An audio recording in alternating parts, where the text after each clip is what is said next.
নমস্কার, স্বাগত আপনাদের ত্রিপুরা নিউজ 8 এর পর্দায়। আমি আপনাদের সাথে আছি পূজা। চিনি এবং চাল ভারত থেকে বাংলাদেশের উদ্দেশ্যে অবৈধভাবে পাচার করার সময় বিএসএফ এর গুলিতে আহত এক, নিহত এক।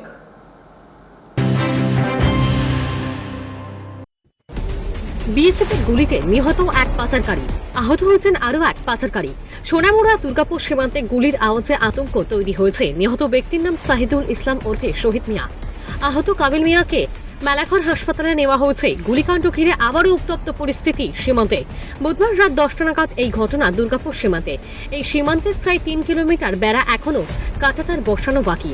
বিএসএফ এর 150 নম্বর ব্যাটালিয়ন এই সীমান্তে পাহারায় রয়েছে।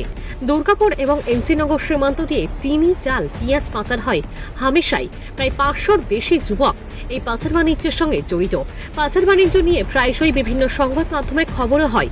বুধবার রাতে পাচার চলার সময়ে বিএসএফ জওয়ানরা ধাওয়া করেন। জানা গেছে, পাচারকারীরা পালিয়ে যাওয়ার সময় বিএসএফ গুলি ছুটতে শুরু করে।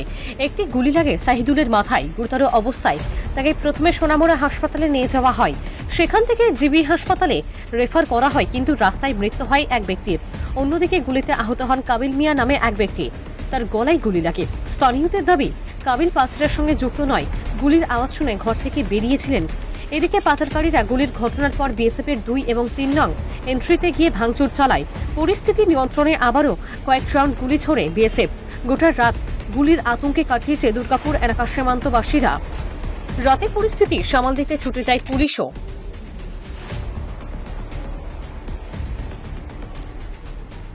এখানে কাবিল মিয়া আর শহীদ মিয়া বলে দুজন লোক আসলো। তারা খুব সিরিয়াসলি ইনজুর্ড। কাবিল মিয়ার পেছন দিকে, ঘাড়ের পেছন দিক দিয়ে বাম সাইডে একটা গুলির একটা সাইন আছে, মানে গুলি ভিতরে ঢুকেছে ভেতরে। আর শহীদ মিয়ার তো স্কাল্প পুরোপুরি ফ্র্যাকচার আছে, ভেতরে বোধহয় গুলি হয়েছে। ওরা সম্ভবত বর্ডারে গিয়েছিল, ওখানে কী হয়েছে জানি না, কিন্তু ওখানে যে গুলির চিহ্ন আছে। তো শুনলাম ওদের কথা থেকে যে বিএসএফ থেকে ওদের গুলি করা হয়েছে। ওদের অবস্থা কেমন এখন বর্তমানে? ওদের কন্ডিশন খুবই খারাপ, আমি ভালো বলবো না। ওরা এখন ওদেরকে এমার্জেন্সি মেলাঘরে রেফার করা হয়েছে। আমি যে দুজনেরই ইঞ্জুরি দেখলাম, দুজনের ইঞ্জুরি খুবই খারাপ ইঞ্জুরি। একজনের তো স্কাল্প, মানে মাথার যে খুলি আছে, খুলিটা একদমই ঝাঁঝরার মতো হয়ে আছে, যদিও শ্বাস চলছে।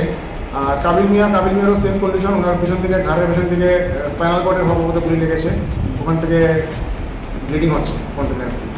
তো ওদেরকে এখন যদি ইমিডিয়েটলি যদি আইসিইউতে শিফট করা হয় তাহলে হয়তো কিছু হতে পারে, কিন্তু কন্ডিশন খুবই খারাপ।